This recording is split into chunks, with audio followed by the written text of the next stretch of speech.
On February the 4th, the Grammy Award winning Catalyst String Quartet released the second volume of their Uncovered series of recordings. The Uncovered series, as recorded by the Catalyst Quartet, aims to showcase chamber music of Black composers who sadly have not had the exposure and recognition that they so rightly deserve, due largely because of the color of their skin and the biases that is taught at many music schools, even to this day. This second volume of the Uncovered series that the Catalysts have released features the wonderful chamber music of the African American composer Florence Price. The quartet are joined by pianist Michelle Kahn, who is the recipient of the 2021 Florence Price Award. Also, the recording features 4 world premiere recordings of Price's music. The second volume comes off the Catalyst's very successful issue of volume 1 of the series that featured the music of Samuel Coleridge Taylor that was released back in 2021. Joining me here over Zoom to chat about this amazing composer, Florence Price, and the second volume of the Uncovered series, I am joined by the violist of the Catalyst Quartet, Paul Laraia. Hey, Paul, nice to meet you. Nice to see you here over Zoom. Hey, thanks for having me. I first of all want to take this opportunity to thank you for this CD. We've been playing off the disc like crazy here at the station. All of us here love Florence Price's music. We've become fans of her symphonies, but now we've become fans of the chamber music thanks to the Catalyst Quartet. So thanks for that. Oh, that's so great to hear. Mm-hmm. In prepping for the interview, one of the things I did was I went back and I listened to the interview that I did with the Catalyst cellist, Carlos Rodriguez, and he described the quartet as being project driven and using the music to address something larger, whether it be an issue in society or the environment or whatever. So now that we're 2 CDs in, how has the project been and how have these 2 CDs been received? And I'm not talking here necessarily by music critics. I'm talking about by colleagues and in particular audience members. Exactly.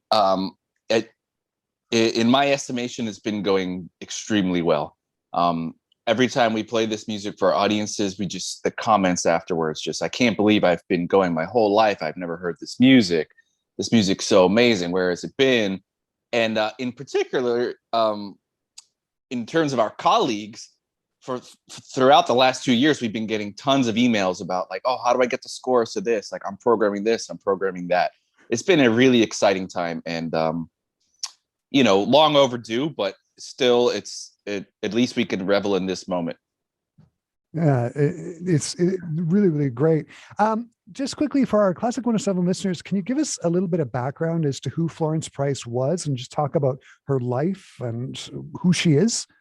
Totally. So Florence Price is an American composer coming just off of Dvorak. So she actually entered the New England Conservatory of Music, which was already a first, a great feat to be, a woman of color at such a prestigious institution in the very, very early 1900s.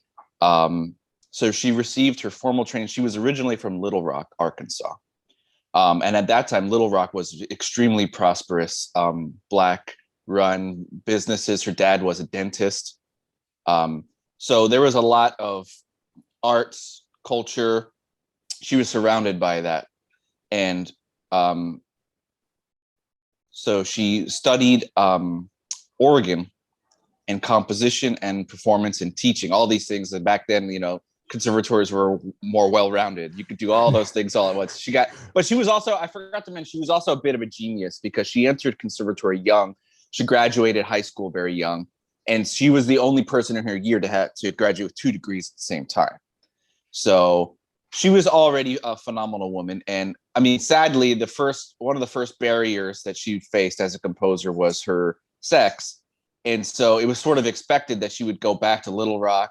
She became a teacher. She got married. She had kids. And so her career didn't really take off until she had to actually end up fleeing Little Rock, right, in the late 1920s because of the Jim Crow laws. It was just getting so bad. And I actually read in one of her autobiographies that there may have been a specific attempt on one of her children's lives as a retaliation by, white supremacists. So really scary, horrifying stuff. And like so many other hundreds of thousands, she made the Great Migration to Chicago around that time. And so we actually think of Florence Price as a Chicago composer because she contributed to that great Renaissance they had there around that time. And that's where she met so many other great artists of that generation, whether poets, singers, Marian Anderson. She was a great mentor to Margaret Bonds. Margaret Bonds actually was the performer for a lot of her piano concerti and for her chamber music and whatnot. And then there in Chicago, that's where she really hit her moment of success. She won this huge competition. As a result of that, she had her symphony performed by the Chicago Symphony Orchestra. And she was just really hot on the scene there for a while. But, you know, sadly, she sort of never really got past a certain threshold. And I mean, I think we can all guess as to many of the reasons why she never really was able to get past a certain threshold. But she continued to have a tremendous output, and in the circles and the places she could get her music played, she did get her music played. And she was just about to do a European tour right before she passed away. And maybe then she would have actually have sort of hit the kind of success level that William Grant Still was able to have when he was finally able to break into Europe, because they were at that time, they were a little bit more open-minded about race issues. And especially in her case, you have to keep mentioning the gender barrier too, because there were, of any color, even of white women composers, there just weren't that many back then that were receiving any recognition. Mm-hmm. I know a lot has been made. One of the big reasons for the resurgence of her music that we're seeing, I'm thinking here of the recording that the Philadelphia Orchestra just put out with a couple of her symphonies. One of the big reasons, yeah, it's amazing. One of the big reasons is that in 2009, there was a big discovery of her manuscripts. So, of course, with the quartet recording 4 world premieres, my first thought is any of the music on the CD from that stash that was discovered in 2009? And can you talk about that a little bit? Yeah. So every single manuscript form was actually in that box. There were many boxes. There were many boxes, and so the library in Arkansas categorizes them by box. And so all of those chamber music works, some of them had a handwritten copy and then maybe like a first edition. Everything was handwritten, by the way, because it's extremely expensive to have stuff printed, even though Florence Price had some various publishers throughout her life. Everything, actually, I read something in her autobiography that she sort of had to get like all of her friends together, like to hit the deadline for getting parts out to the Chicago Symphony. Everybody was there scrambling, handwriting, the bassoon part, the second timpani, like everybody like scrambling. So lots and lots of handwriting stuff. So, a couple mistakes, human error mistakes here and there, that kind of stuff. All of that stuff was in those boxes. And I think the other thing with her music is that some of the pieces, I also read in the autobiography that Florence Price gave out scores at the end of her life as gifts. So I think some additions and things were sort of made from different varying stems off of a main source that may have had a published somewhere. And then Schirmer bought the rights right after this 2009 thing to everything to sort of collect everything under one umbrella. And so I think some of these things were published sooner with different sources, but a few of these pieces you wouldn't even know from a Google search exist, except for now the Google search might show our album, and that's the Negro Folk Songs and Counterpoint, because they often get confused with the longer 5 folk song set. Right. And the second piano quintet, which is not the E minor quintet. Apple, we're still going through a little bit of thing with like the algorithm of Apple Music, and Naxos mislabeled it on our album. So it's actually the second shorter one. We know that an E minor piano quintet existed. I think that's why the algorithm kind of swapped out the names. But that one is lost. That one is truly lost, and it would be really cool if we find it one day. But it's like completely lost. The A minor long quintet we know about, and then this one is a tiny one that was so unknown that we had this algorithm problem. So I mean, it's especially cool to listen to these ones, I think, as a Florence Price enthusiast, because it's just like archaeology or something. Yeah, right. It sort of leads to my next question. On the CD, there is a recording, the piano quintet in A minor, and there's also this three movement quintet for piano and strings. And you're joined on the recording by this amazing pianist, Michelle Can. Can you talk about how the Catalyst Quartet met her? And also, can you talk a little bit about the organization that you met her through? I think it's Ah, the Sphinx organization. okay, yes. Well, I can talk about Sphinx, although the first part to the answer of how we met her is actually that Carla Donahue Perez, our one of our violinists, actually went to school with Michelle at the Cleveland Institute of Music. So this is the Okay. very first connection that we had, we have a personal connection to her and the lineage of our trainings. And also Carlos, the cellist who did the interview last year, also went to the Cleveland Institute of Music just a little bit before their time. But Oh, Carla and Michelle went at about the same time. So that was our first connection. Now, if you want to know a little bit about the Sphinx organization, it is an organization that promotes diversity in classical music, and that is specifically in the US, specifically that is Black and Latinx musicians, because our population as a country is so there are like take any given city, let's say New York City.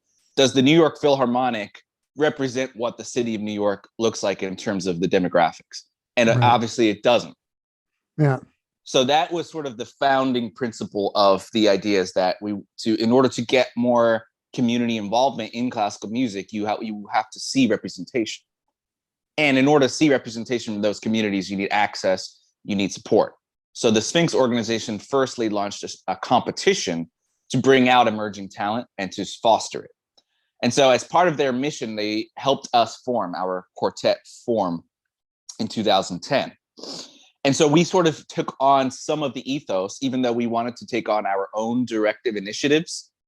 We obviously have that ethos built into our experiences as musicians and as the power of community development as a force of musical force, and vice versa. And so with that, Sphinx also has these huge convenings now that they started doing in the last maybe 6 or 7 years, Sphinx Con. And so that has sort of like extended the network big time to people like Michelle, that they didn't really specifically have any sort of way for pianists to be involved in this, except for the Sphinx Con. I believe that Michelle was a recipient of a Medal of Honor. They give out these distinguished awards, career support. And so through that way, we are all connected via this sort of like universal mission of seeing more diversity in classical music, more access, more diverse programming. Mm-hmm. One of the things, speaking on a very basic level for myself, one of the things I love about Florence Price's music is it's this wonderful mixture of lush romanticism mixed in with some very definite American sounds. I'm thinking here in particular of there's some ragtime elements, and actually there are moments where you actually hear full-on blues sort of passages influence on blues scales. For you, who has now performed so much of Florence Price's music, what is it about her music that you find so interesting as a violist to play with the quartet? Well, I want to second everything that you just said. And I think a really interesting thing for everybody to chew on at home when you're listening to this music is that all of these musical forms that you're talking about were actually forming. Their genesis happened right in these 1930s, 1940s that you're talking about. So to specifically say that she was writing in those styles, she was not writing in those styles. She did not mean to be writing in those styles. It's interesting to see that when you take all the source material, all the spirituals, of all of the pentatonic scales, of the sound of the jazz age emerging, even chromaticism in the Strauss-like chromaticism. When you fuse all these things together, that's kind of what you get. Yeah. And it's another way of arriving at a similar end goal. Because, for instance, the stuff that sounds like ragtime, we were very conscious not to treat it like rag, because it actually, she meant it to be from a more primal source. The Juba dance actually preempts even the ragtime. And obviously it sounds so American to our ears. And that's why I 100% agree with you. Like, as an American, when you play this music, like, oh, I know this. Like, I know how to do this. I know how to swing this. But it's interesting to remember that this was actually a sort of even more primal source material version of all of this, that she really, really stretched into these like more classical, romantic, big forms. Can you remind me what the second part of your question was? Just like as a somebody performing her music, what do you find really exciting about playing it? Yes. So another exciting thing for me is that she wrote such amazingly difficult and awesome viola parts, specifically viola part. I mean, I wish that there was more scholarly work done that I could find out who was playing all these viola parts for her, you know, that she thought that violists can play this stuff, because this is hard stuff. It's like, I feel like I'm like William Primrose playing this. Like, was Primrose playing her music? Double stops, high registers, really fast licks and stuff. It's really cool because even contemporary composers to her that have received much more attention and didn't write like that. So I think it's a really cool thing. She must have had a really good friend that played viola, or she must have heard a really great performance and been like, oh, like, I like the soulful sound of the viola or something. Because I mean, everybody at home should listen out for these amazing viola lines. That you get a lot of soulful stuff, and then I also get a lot of like stupid hard stuff out of the blue, which is a lot of fun. And one of the places where it really comes across on the CD, I mean, she was amazing. She had great sense of melody, great sense of textures and whatever. But one of the things that I was blown away with is that on the CD, there's actually two sets of folk song arrangements. There's the Negro folk songs in counterpoint for string quartet, and then there's just the five folk songs in counterpoint. And when I first got the tracks, I was sort of spot listening or whatever. One of the, I know the tune, "Oh My Darling Clementine." So I turned on her reworking of that, and she was a master of counterpoint. Can you talk about those pieces a bit and just talk about how she sort of pits members of the quartet against each other in those pieces? Oh, exactly. And words can't really do it justice. I'm lighting up when you asked me to talk about it, because it's a kind of genius thing that you have to listen to, the way the voices interact with each other, call and response. And somehow she starts every one of these movements in a almost semi-formal fugue type situation. Already, for anybody that's ever been to conservatory and attempted to just write a simple fugue following all the rules and stuff, it's no easy feat to do it with a dinky melody. But she takes these entire tunes, and also every movement has the character of the song too, built into it too. So not only is it the right character, it's the entire melody atop of the entire melody. And sometimes she writes 3-4 counter melodies that go along with these things. And then the most impressive thing, I think, out of all of it is the fact that every single one of these movements has an incredible through line, an incredible story and journey where these voices are developing. And they just take you through, and they take you down to the bottom of despair. They take you up to the heights of, glory. Especially the Negro folk songs, since they're all spirituals. The other set are half spirituals, half American folk songs, or I guess North American folk songs. With the Negro folk songs, just you almost get a gospel kind of vibe from them, because it's just so much joyoso going on. And the fact that we know all these songs in terms of like Christian heritage, all of these songs have sort of still exist in the Christian music lineage. And just the way she does it. And it's really cool because as I was doing my research, gospel formed in Chicago, I don't know if you know this, in the 1930s. So even though she herself did not go to a gospel church, it's just cool how all these things all melt together like that. Right. Like, yeah. So those pieces are just phenomenal. Again, Paul, the second volume of the Uncovered series with music of Florence Price is just amazing. What's next for the quartet? And can you give us a little hint as to what the third volume of the Uncovered series is? Who it's going to feature? Oh, sure. I'll just come out and say it, because we secured funding just a couple of weeks ago. We're very excited that the next volume is going to feature 3 composers this time, because each of these composers has much shorter chamber music output, at least that we know about and have access to. So that is going to be George Walker, right, William Grant Still, and Coleridge Taylor Perkinson. Really? Now, in particular, the Perkinson and the George Walker string quartets are really masterworks. They're really great. I mean, William Grant Still, everything he ever wrote is one of the most like beautiful things you'll ever hear. So it's no different with this quartet, and it's going to be really fun. But that piece is a little bit more of a tone poem. His piece is each movement reflects one of his friends that he knew. So it's like very cool tone poem, gorgeous music, fun, incredible voicing and whatnot. But the Perkinson and the Walker are like big, meaty, like 20th century, like they just, in my opinion, they fill in the blank of very important American transitional works from late Romantic to modernism. They've just been totally left out of the conversation. And when people hear them, and they're just incredible. And similar to Florence Price's music, they were sort of catalysts for all these different styles too, in their particular time periods, for like jazz, dance, theater, like modernism, polytonality, atonality, all of these things, put them in a blender. And compositionally, those guys were just genius. And especially the Perkinson work, like, also breaks down spirituals, but he does it in a very sort of like architectural way. Like, he breaks down the motifs and like creates like counter motifs, and like they play off each other. It's super smart music. It's really fun to play, really fun to listen to. Amazing. Paul, this has been so great to chat with you about the second volume of the Uncovered series, music of Florence Price, recorded by the wonderful Catalyst Quartet.